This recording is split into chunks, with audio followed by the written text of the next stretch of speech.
Olivia Jordan had always dreamed of becoming a mother. At 29, living just outside Dallas, Texas, she felt like her life was finally falling perfectly into place. Her husband, Seth Jordan, was a rugged 34-year-old construction worker, a good, hard-working Texan man with strong hands and an even stronger heart. High school sweethearts, the Jordans appeared to everyone around them like the perfect American love story.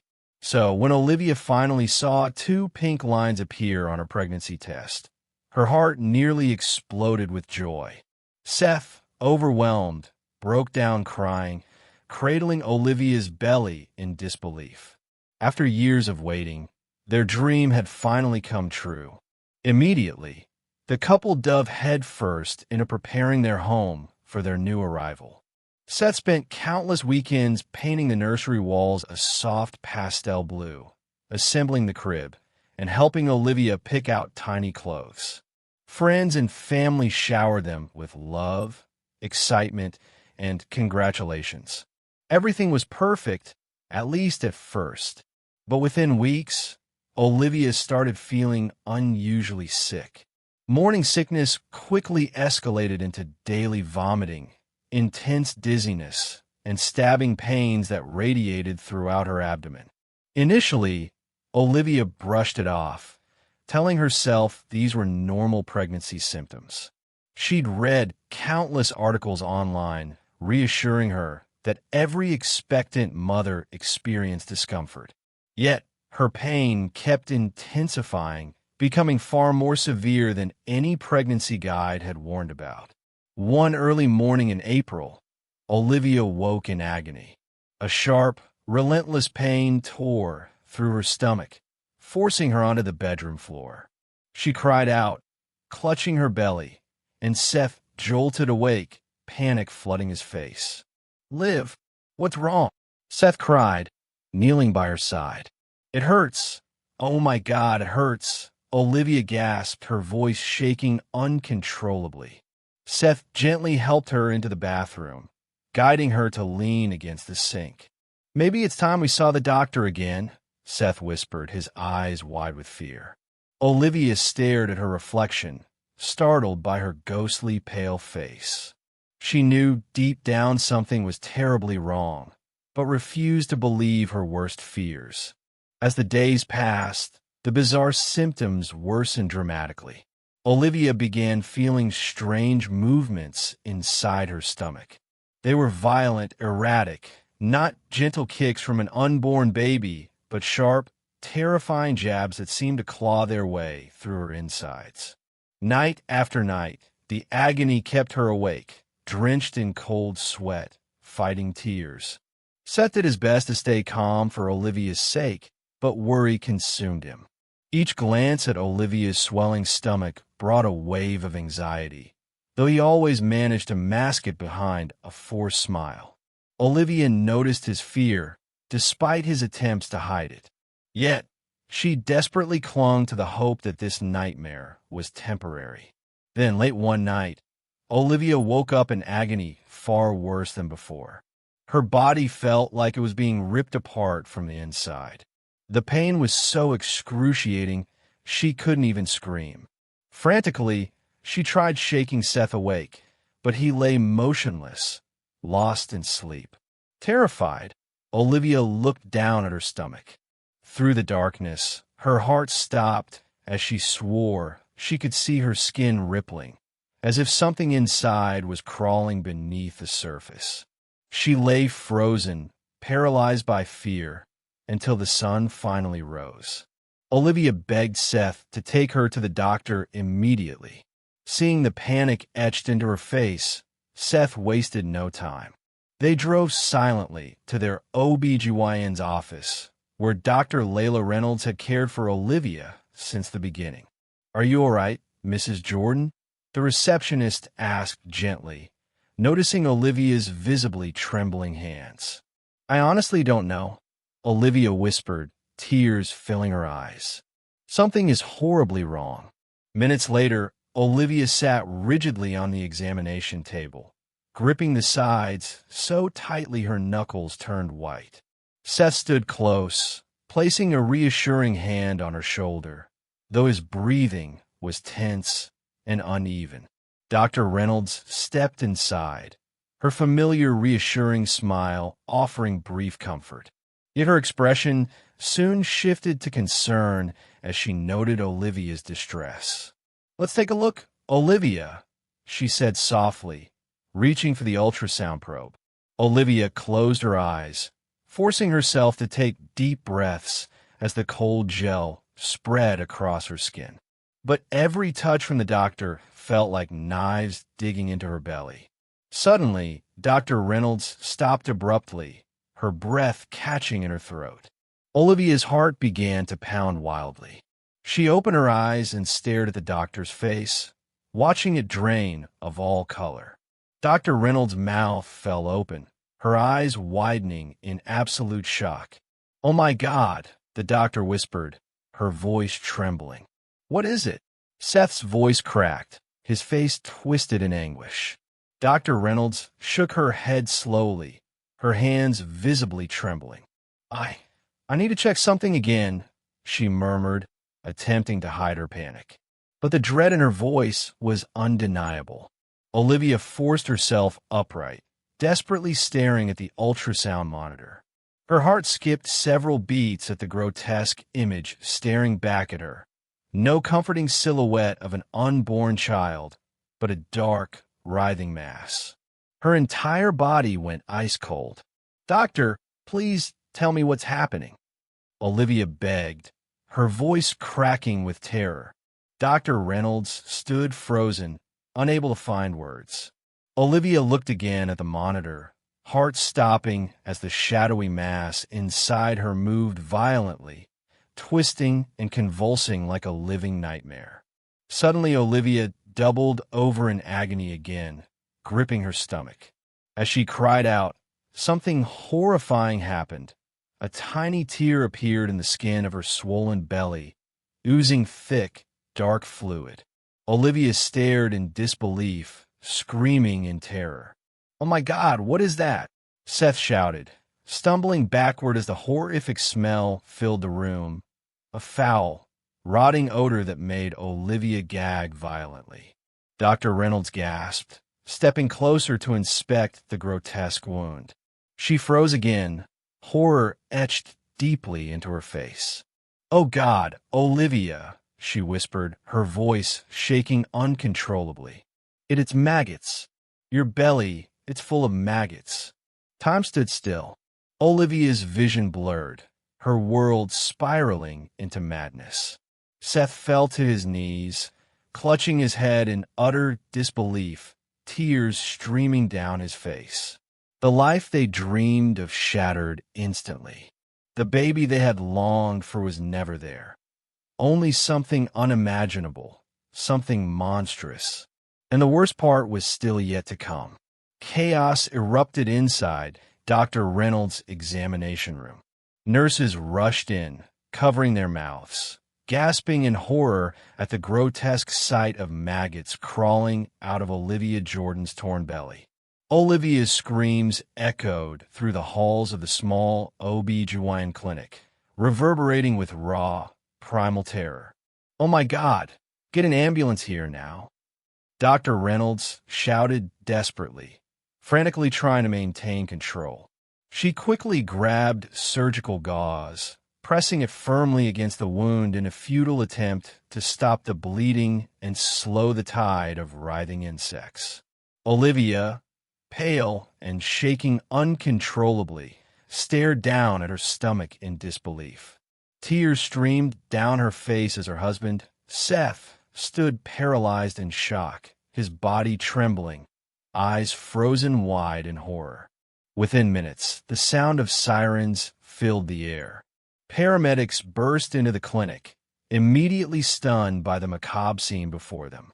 One EMT, a young woman named Haley Miller, nearly fainted as she caught sight of the wriggling, pale larvae spilling from Olivia's abdomen. "What the hell happened here?" Haley stammered, her voice barely audible over Olivia's agonized cries. "No idea," Dr. Reynolds said, clearly shaken. but you need to get her to the ER fast. Paramedics strapped Olivia onto the stretcher, carefully yet urgently moving her into the ambulance. Seth climbed inside, unable to speak, holding Olivia's hand tightly as tears streamed silently down his cheeks. The emergency room at Dallas Regional Medical Center sprang into chaos upon their arrival. Doctors, nurses, and surgeons gathered around Olivia's bed, disbelief etched deeply onto their faces. No one had ever seen anything remotely like this. Olivia's condition seemed straight out of a horror movie, a grotesque nightmare brought to life. Dr. Samuel Evans, the head surgeon, immediately stepped forward, his expression tense. "We need an emergency surgery now. Prep or 3 stat." Minutes later, Olivia lay beneath harsh surgical lights, her body trembling violently. Nurses administered anesthesia, gently reassuring her as consciousness faded. Seth waited outside, pacing anxiously, his mind spiraling into the darkest places imaginable. Inside the operating room, Dr. Evans made a careful incision along Olivia's abdomen, and what he saw immediately made his blood run cold. Hundreds of maggots, pale, squirming, and hungry, filled her abdominal cavity, feeding relentlessly on her internal tissues. The smell of decaying flesh overwhelmed the operating team, causing one nurse to stagger back, covering her face in horror. "Dear God," Dr. Evans muttered, his voice shaking. "How could this possibly happen?" It took hours for the surgical team to painstakingly remove each maggot, washing out Olivia's insides with antiseptics, antibiotics, and powerful disinfectants. By the time they finished, Dr. Evans knew Olivia's survival depended on nothing short of a miracle. Outside the OR, detectives had already begun to gather, drawn to the hospital by the bizarre, horrifying details. Detective Alicia Harris, a seasoned investigator known for her tough exterior, arrived on the scene with her partner, Detective Kyle Mason. They immediately began questioning Seth, who sat hunched in a waiting room chair, his face buried in trembling hands. "Mr. Jordan," Detective Harris began gently, "can you think of anyone who would do something like this to your wife?" Seth looked up sharply, eyes wide with shock. "Do this to her?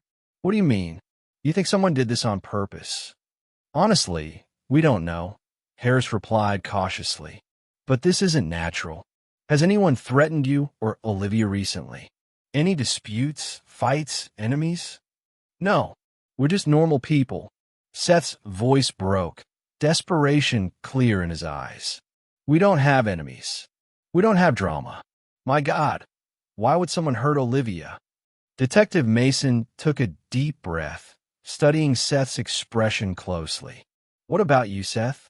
You ever notice anything unusual around your home? Anything suspicious?" Seth hesitated, clearly shaken. After a tense pause, he finally spoke, voice trembling slightly.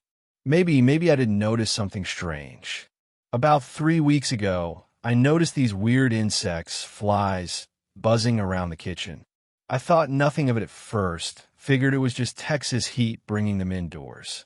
But they just kept multiplying."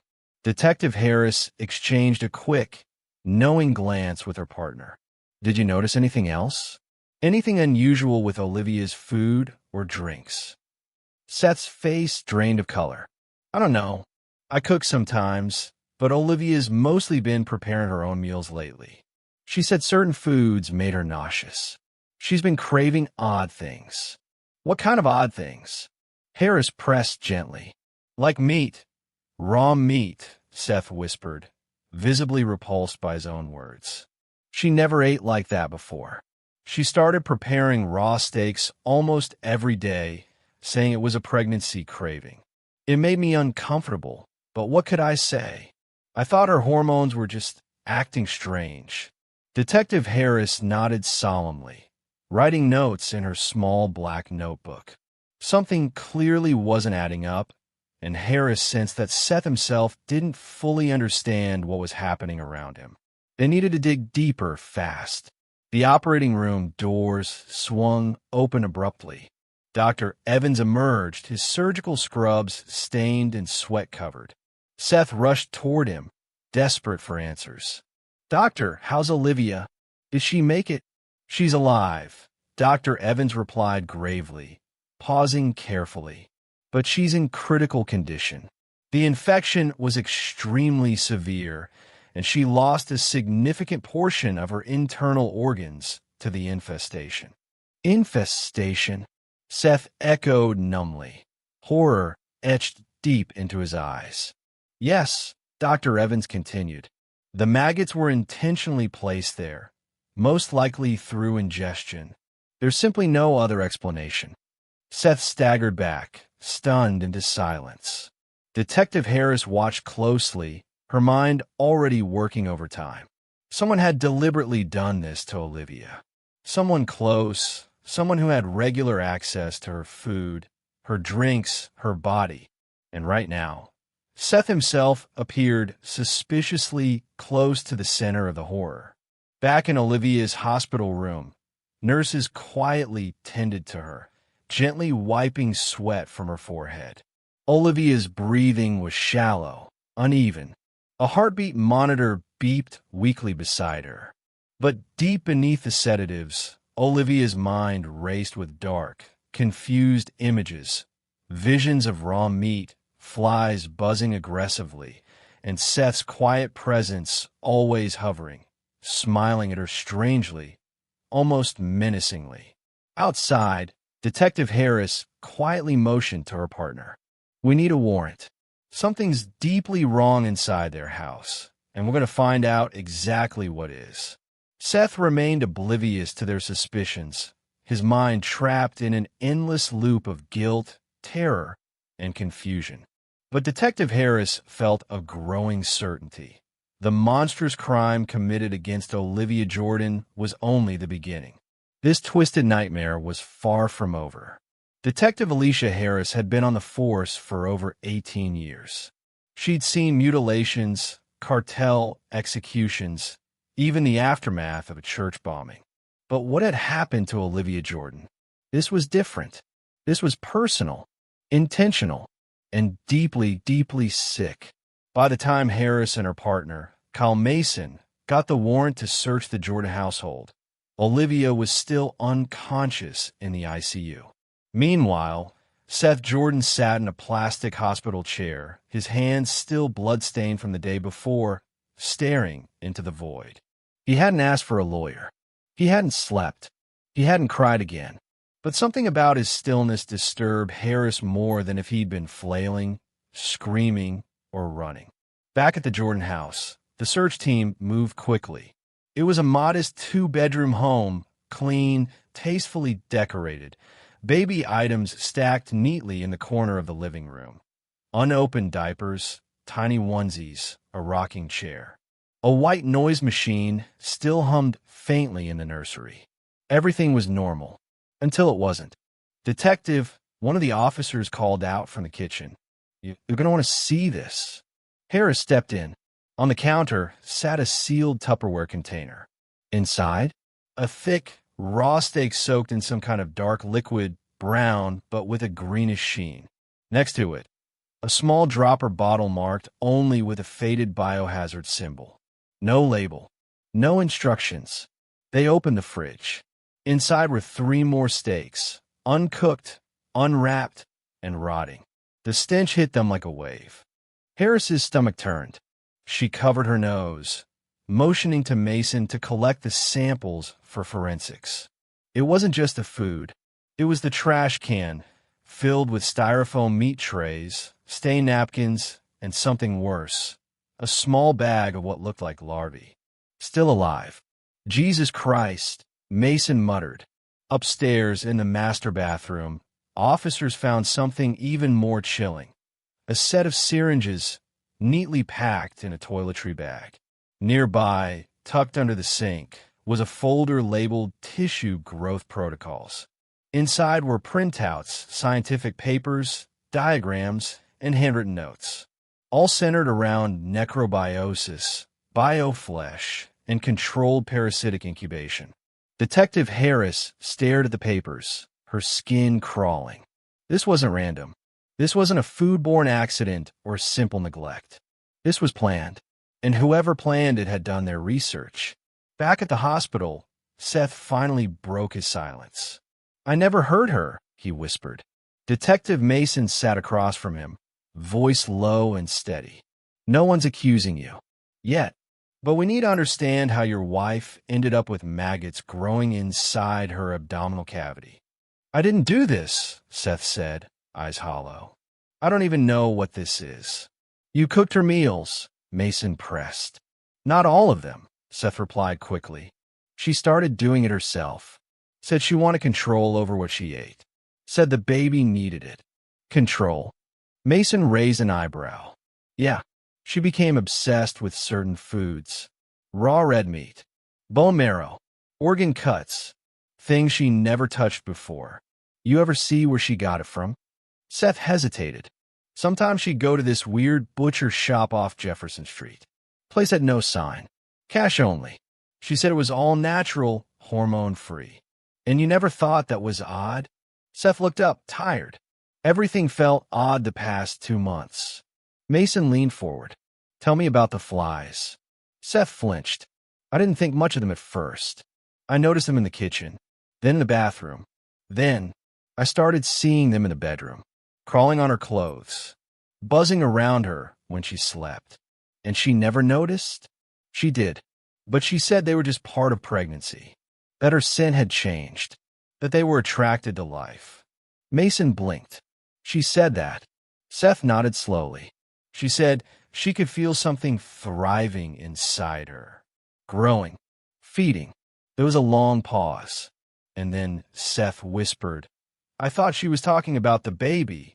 Meanwhile, Olivia remained unconscious, but her vitals had stabilized. Dr. Reynolds sat beside her, haunted by what she'd seen. She couldn't stop thinking about the way the larvae had moved, as though they weren't just feeding, but directed, coordinated.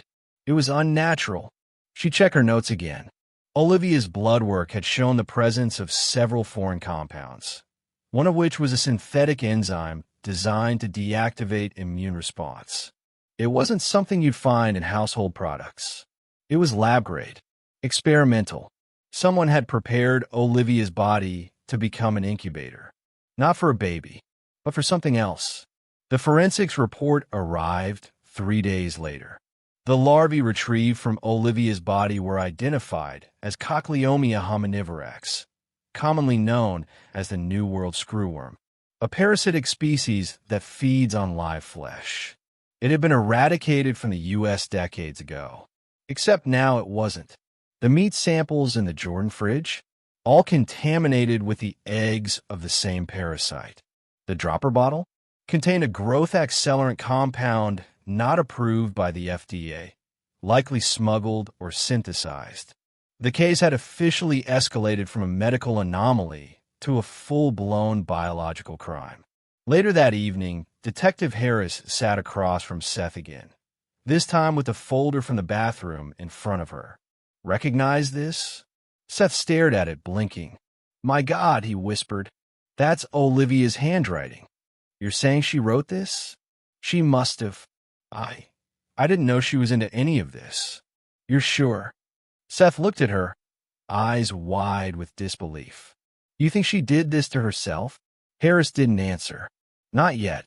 But the truth was twisting in an entirely new direction, and no one was ready for what they were about to uncover. Because if Olivia Jordan hadn't been the victim, then maybe she had been something much, much worse. The house looked normal from the outside. White siding, trimmed hedges, a little American flag gently waving from the porch.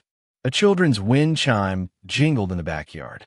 From the street, no one would guess that just beneath this cozy suburban home, beneath the hardwood floors and Sunday morning coffee rituals, was something unspeakable. But the basement didn't lie.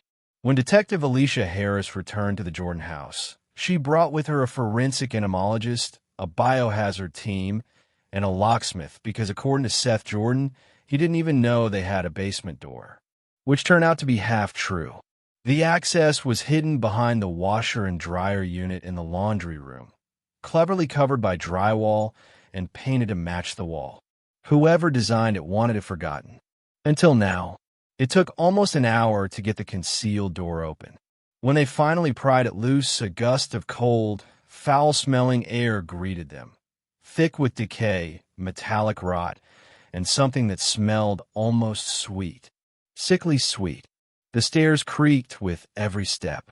Flashlights illuminated the narrow passage down into darkness. And what they found beneath the Jordan house made even the toughest officers stop breathing. The basement wasn't empty. It had been transformed.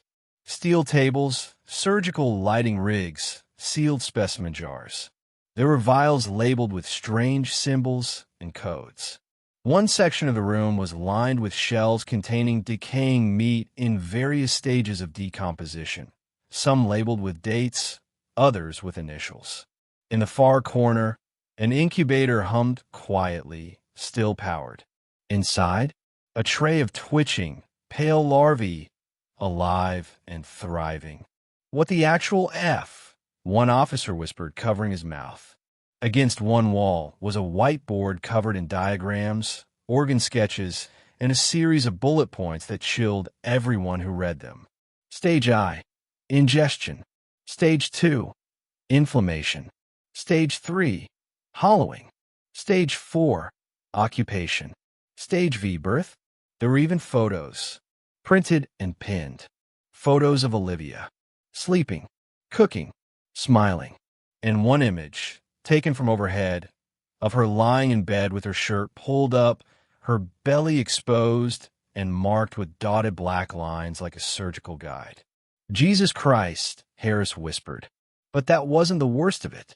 In a locked cabinet, the team found what appeared to be fetal jars, but not with human fetuses. These were malformed, hybrid. Some had mandibles, others tiny wings. Some were suspended in fluids that shimmered unnaturally under light. Each jar had a date. Each was labeled, Test Subject OJ, Olivia Jordan. Meanwhile, Olivia finally began to stir in her hospital bed. She didn't scream. She didn't cry. She opened her eyes slowly, staring at the ceiling like she was waking up from a long, dreamless sleep. Nurse Miller rushed to her side. "Mrs. Jordan, can you hear me? Do you know where you are?" Olivia blinked twice, then whispered. Stage 5. Back at the precinct, Seth sat trembling as Detective Mason laid the photos from the basement in front of him. "Do you still think your wife was just acting weird?" Mason asked. Seth shook his head violently, his voice cracking. "I didn't know. I swear to God, I didn't know she was doing any of this. I never even went into that basement. I thought the house didn't even have one." "Then explain this," Mason growled, slamming down the incubator logbook. Inside, dozens of handwritten entries tracking growth patterns, internal temperatures, feeding protocols. Nearly all of it in Olivia's handwriting. "I don't understand," Seth said, his eyes wide and glassy. "She wanted to be a mom.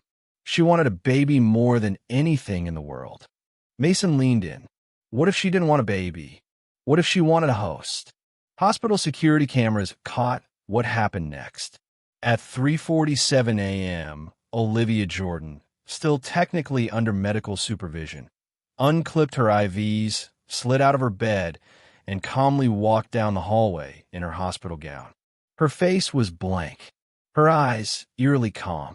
She stepped into the elevator and rode it down to the basement. She entered the morgue. There, she found a refrigerator where the hospital had stored the extracted tissue and larvae removed from her during surgery. Olivia opened the drawer and smiled. She whispered something to herself, audio on the camera too faint to hear. Then, with terrifying gentleness, she picked one of the larval trays up and kissed it. That's when the camera feed cut to black. 20 minutes later, Nurse Haley Miller entered Olivia's room for routine monitoring. It was empty. The sheets were cold.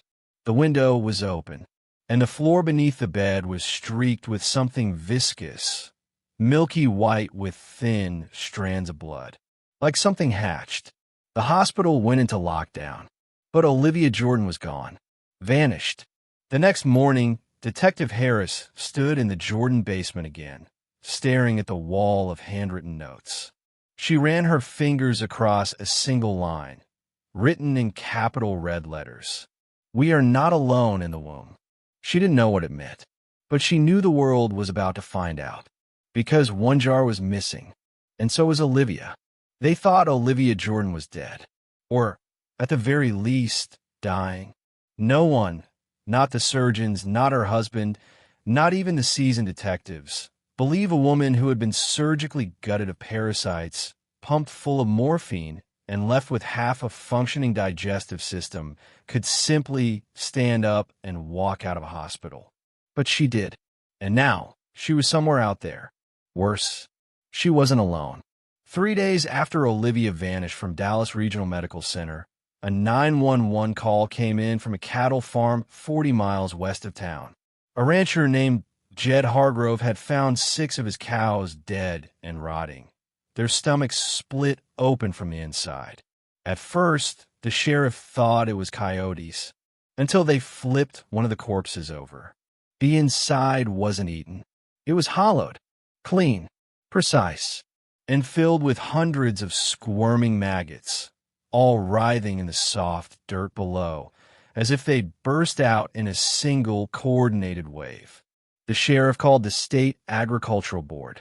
They called the FBI, and within hours, agents were on site in full hazmat suits, scraping samples and muttering words like synthetic vectoring, bioweapon hypothesis, and human origin contamination. Then, a discovery embedded in the stomach lining of one of the cows was a microchip, not a cow tag, a human implant. Serial number OJ05. Back in Dallas, Detective Alicia Harris was losing sleep. Something about Olivia's case was twisting her gut more than any other. She'd worked cartel murders, domestic torture, even investigated a cult that used embalming fluid as communion wine. But Olivia?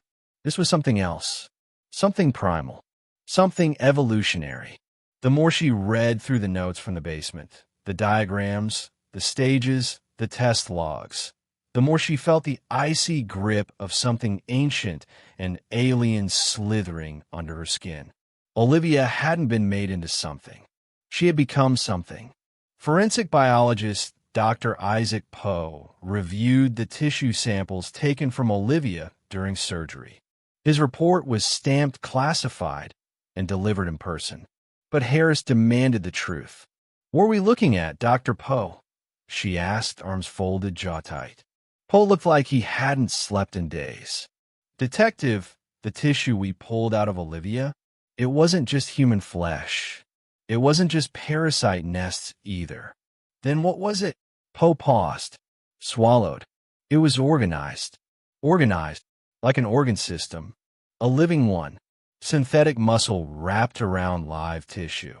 Built to generate heat, pulse nutrients, and absorb energy from her body. It was feeding, growing. Growing what exactly? Dr. Poe exhaled slowly. "I don't think she was carrying a child, Detective. I think she was cultivating a species." Meanwhile, Olivia was spotted. Sort of. 2 teens hiking near a dried-up creek bed south of Ennis, Texas, reported seeing a naked woman covered in dirt and blood crouched under a stone overhang. They didn't approach her. They didn't even get too close. Because, according to them, she wasn't alone. One of the boys described what he called a pile of worms, moving like they had a brain, like they were listening to her, following her. By the time local law enforcement responded, she was gone. But they did find something else. A trail of blood leading to a shallow cave. And inside that cave, the decomposing body of a missing man, college student, 21 years old, who disappeared just a week earlier. His body was drained, hollow, his chest cavity emptied, and his face frozen in a scream. At this point, media hysteria erupted. News outlets ran wild with headlines. The Maggot Woman of Texas, biological terror or satanic ritual. FBI investigates. Parasite Queen on the loose. But the FBI wasn't talking, and neither was Seth Jordan. He'd gone from grieving husband to potential co-conspirator after a hidden folder of encrypted emails was found in his laptop. Messages exchanged between him and an anonymous username, dr_genome_87, containing phrases like, ready for host integration, test subject stabilizing, induction within 72 hours. Phase 5 must not happen outside containment. When confronted, Seth broke. She wasn't supposed to get that far, he sobbed in the interrogation room. She wasn't supposed to carry it that long. You knew what she was doing? Harris demanded. I thought it was just a science project, Seth cried. She told me it was synthetic stem cell incubation. Some DARPA biotech startup gave her access. She said it would help her get pregnant. You funded it. I didn't know it would kill her, or kill whatever she touched.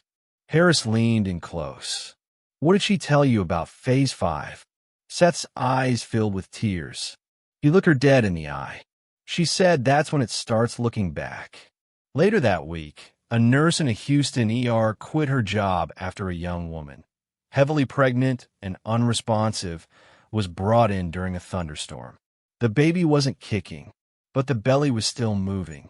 A surgical team was prepped, but when they made the first incision, they didn't find a child. They found larvae. Hundreds, just like Olivia's. Except this time, the patient flatlined within minutes, her body collapsing like an empty bag of skin. No ID, no history, and no trace of where she'd come from. But tattooed on her inner thigh, the initials OJ06. Back in Dallas, Harris stood alone in the Jordan basement, now cordoned off by federal tape. She stared at the empty jar, the one that used to hold whatever was labeled Subject OJ05. A voice echoed in her head. Olivia's voice. Stage 5. Birth. Then she looked down at her own arm. One mosquito bite. Swollen. Itching. Moving. The question haunted everyone involved in the case. How many were inside her? Olivia Jordan hadn't just vanished. She'd released something, and no one knew how much longer they had before it. They multiplied. When FBI agent Jules McCarty took over the case from local authorities, he reviewed every medical record, every scan, every jar recovered from Olivia's body. But what disturbed him most was not what the doctors found. It was what they didn't. The surgical team believed they had removed roughly 300 larvae during Olivia's emergency operation. But the lab report showed something chilling. Estimated host cavity capacity, 600 to 700 viable organisms, which meant at least 300 were unaccounted for. Missing, alive, somewhere. Dallas went in a quiet lockdown. Not officially, not on paper, but the CDC moved in. Schools were closed for maintenance. Grocery stores suddenly ran out of bleach, vinegar, and fly traps. Local pest control trucks patrol neighborhoods in unmarked vans, spraying alleys and sewer grates. And in a secure underground lab, Dr. Isaac Poe stared at a frozen tissue slide of Olivia's stomach wall under 300x magnification. What he saw was not normal anatomy. Human muscle fibers intertwined with insect chitin, nerve endings that branched into clusters of silk-like threads. Cells dividing in a rhythm, not biological but algorithmic. It wasn't just a parasite. It was a system, a reproductive network, and it was smart. Meanwhile, reports began to surface. A janitor at a Motel 6 in Fort Worth found an abandoned room covered in thick slime. In the bathtub, a rotting, empty cocoon. No sign of a guest, Just a single hair strand fused to an unidentifiable insect limb.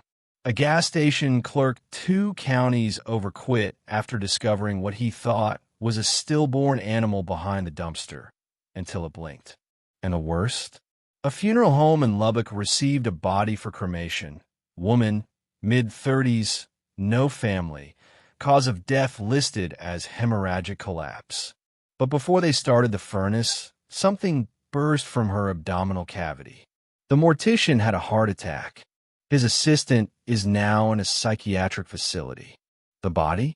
Missing. Detective Alicia Harris hadn't slept in 96 hours. She now carried a pocket UV light and wore gloves constantly. She'd moved out of her apartment and was staying at a police safe house. But she couldn't stop scratching the bite on her wrist. It wasn't a mosquito bite. She knew that now. She had it biopsied twice. Both times the results came back as inconclusive tissue swelling. But last night, she saw something move under her skin. FBI interviews with Seth Jordan, Olivia's husband, had turned frantic. "Tell us how many were inside her," Agent McCarty growled. "I don't know," Seth sobbed. She kept records in code. She said they'd never understand unless they were born into it. Born into what? She called it the bloom. She said she was the first fertile vessel, that she was chosen to awaken what was sleeping beneath the human genome. McCarty's brow furrowed. "What does that mean? Is this some kind of cult?" "I don't know," Seth screamed. "I thought it was hormones. Pregnancy madness. I didn't know she meant it literally. You helped fund this. You knew the risks." "She said she wanted to give life," Seth whispered. "She never said it would be them." Back in the Jordan basement, forensic crews unearthed a second sublevel, a crawl space hidden beneath the first floor of the lab. Inside, they found dozens of small, cocooned animal corpses, rats, birds, even a stray cat. And behind a false wall, a journal, not typed, handwritten, smudged with oil and something else, something organic. Each entry opened with a date and a number. Day 1, 12 embryos. Day 3, 26 hatched. Day 6, 44 viable. Day 9, 63 migratory. Day 13, 91 absorbed. Day 15, 124 mobile. Day 18, eyes forming. The last entry scribbled in red. Day 21, they no longer need ME. Olivia Jordan's credit card was used 7 days after her hospital escape at a gas station outside Amarillo. Security footage showed a woman, barefoot, dressed in a hospital gown, dragging a trash bag behind her. She walked with a limp, but her belly was full again. The clerk told agents she didn't talk. She just stood there, humming. When they asked what she was humming, he paused, then said, it sounded like breathing, but backwards. Back in Dallas, Dr. Poe reviewed fresh tissue samples from an unrelated patient who collapsed at a DMV. A young woman, 22, no prior medical issues, who suddenly began bleeding from the eyes and claimed she felt something digging around in her womb. Emergency surgery revealed a perfectly intact larval sac nested near her uterus. And inside that sac, 2 living organisms, half flesh, half chitin, each with fully formed human teeth. The question was no longer, how many were inside Olivia? It was, how many were inside all of us now? The CDC reclassified the case as non-viral emergent biological anomaly with reproductive capabilities. Translation? A new life form. One that didn't spread through blood, water, or air. It spread through maternal instinct, through wanting, through the primal ache of creation. It wasn't an outbreak. It was a birth movement. And somewhere deep in the Texas desert beneath a dry ravine, Olivia Jordan stood in the moonlight, her eyes black and full of wonder. Around her, crawling from the earth, were dozens of human-sized shapes, coated in slime, twitching, gasping for breath. One of them looked up at her. Its face was smooth, blank, but its mouth slowly twisted into a grin. Olivia nodded and whispered, "Welcome to the world." No one expected it to go to trial. No one even knew if she was still human. But 7 months after Olivia Jordan vanished from Dallas Regional Medical Center, and 5 months after she was recaptured, naked and covered in larval slime beneath a children's playground in El Paso, she sat in a Texas courtroom, in an orange jumpsuit, cuffed, smiling, and very, very pregnant again. The United States of America versus Olivia Lynn Jordan was never going to be a normal trial. The world had already seen the footage. The security camera of Olivia walking calmly into a livestock barn before 15 cattle died overnight, bellies ruptured. The infrared footage of her digging holes with her bare hands, nesting bags of raw meat into the dirt. The hospital scan of her new womb, redesigned and reconstructed without surgical intervention. Every TV station called it the same thing. The trial that made America gag. From day one, the courtroom smelled like formaldehyde and bleach. The judge ordered no food or drink allowed. Spectators had to wear surgical masks. Several jurors requested reassignment after viewing evidence from Olivia's basement, especially a jar labeled prototype, failed merge, infant skull/thorax split. But the prosecution moved forward because the American people needed closure. Someone had to be held responsible for 6 confirmed deaths, including 2 infants born without rib cages, 14 livestock slaughters, 9 civilians hospitalized from exposure, and over 30 recorded parasite extractions linked to the Jordan strain. And she was the face of it, the mother of maggots. District Attorney Candace Price, a tough-as-nails litigator known for prosecuting a cannibal cult in New Mexico, stood at the podium on opening day and pointed straight at Olivia. This woman is not a symbol. She's not a monster. She's a bioengineered murderer who willingly allowed herself to become a host to a man-made horror. She presented hours of evidence. Olivia's own lab notes, the surgical photos, the footage of her kissing the larval sac in the hospital morgue, and finally, a high-resolution 3D scan of Olivia's uterus, taken just 3 weeks before the trial.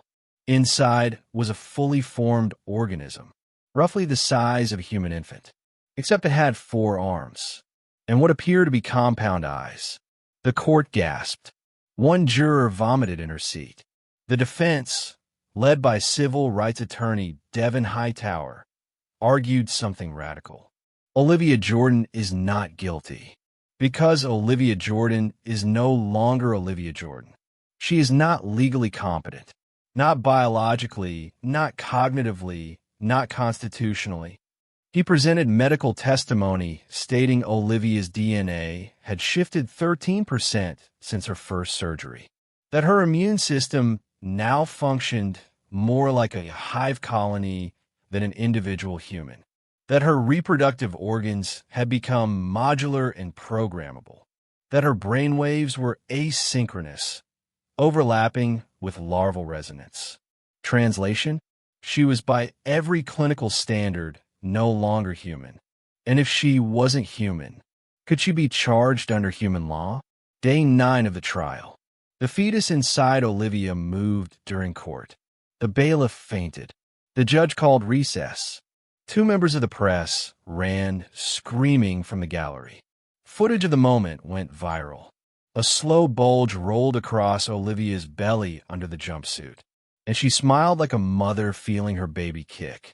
Except it wasn't a baby. Not really. Not anymore. The trial spiraled into international obsession. Protests erupted outside the courthouse. Some screamed that Olivia was the devil. Others called her the new Mary, a mother of evolution. A fringe group on Reddit began claiming she was a military experiment, part of a classified gene-hacking program designed to breed a post-flesh species. Meanwhile, Thousands of women across the U.S. began reporting phantom pregnancies. Some were proven to be delusional. Others? Doctors found similar larval sacs forming in their abdomens. The CDC was overwhelmed, and yet the trial continued because America needed a verdict. On the final day, the prosecution played a video clip they'd kept secret until now. A deep infrared recording from a morgue, just minutes before Olivia disappeared. It showed Olivia standing before the larval trays and whispering, not to the camera, to the maggots. The words were faint but chilling. You are many. I am one. But through me, you are born. Feed. Grow. Leave the skin behind. I give you permission. The courtroom was silent. Even Hightower, her defense attorney, went pale. The jury deliberated for 36 hours. They returned with a 10-2 split verdict. Not guilty by reason of post-human divergence. The judge, trembling, accepted it, but added a final order. Subject is to be permanently confined in a bio-isolation facility, monitored indefinitely, denied access to all reproductive material, hormonal stimulants, or human contact. Olivia didn't react. She just smiled and whispered, almost inaudibly, "Too late." That night, a nurse in the courthouse holding cell quit her job. Why? Because after Olivia was sedated, she gave birth, without pushing, without a sound. And what came out was not alone. It crawled across the floor, dragging 4 limbs, eyes blinking independently.